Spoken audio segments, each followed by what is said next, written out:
1 cup আটা দিয়ে ফুলকো ফুলকো আলু পরোটা। এটা বাচ্চাদের টিফিন বা বিকেলের নাস্তার জন্য সেরা রেসিপি হতে পারে। 1 কাপ আটা নিয়ে নিলাম একটা বাটিতে, আর স্বাদ মতো লবণ দিয়ে দিচ্ছি। 1 চা চামচ রান্নার তেল। ভালো করে আটার সাথে মিশিয়ে নিচ্ছি।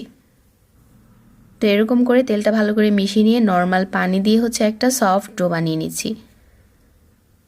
এটাকে কিছুক্ষণ রেস্টে দিয়ে চুলায় একটা প্যান বসিয়ে আমি এখানে একটা ডিম আর একটা আলু ভালো করে সিদ্ধ করে নিয়েছি।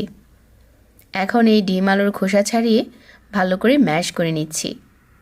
গরম থাকা অবস্থায় ম্যাশ করতে হবে। তারপর দিয়ে দিচ্ছি 1/2 চা চামচ চিলি ফ্লেক্স, ধনেপাতা কুচি আর 1 চা চামচ টেস্টি মশলা আর স্বাদ মতো লবণ। আলুর পোটা রেডি। এখন যে ময়দার ডোটা আগে থেকে মাখিয়ে রেখেছিলাম ওইখান থেকে ডো নিয়ে রুটি বেলে মাঝ বরাবর আলুর পোটা দিয়ে সাইডটাকে ভালো করে মুড়িয়ে নিয়েছি। আর এখন শুধু হালকা হাতে বেলে নিচ্ছি। একটা রুটি সেকার প্যানে দিয়ে এপাশ ওপাশ করে হালকা সেঁকে নিয়েছি। আর কিছুক্ষণ পর তেল দিয়ে দিচ্ছি।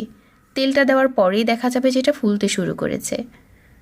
তো এভাবে করে যদি আলু পরোটাটা ভাজেন তাহলে ফুলকো ফুলকো আলু পরোটা আপনি নিজেই বানাতে পারবেন।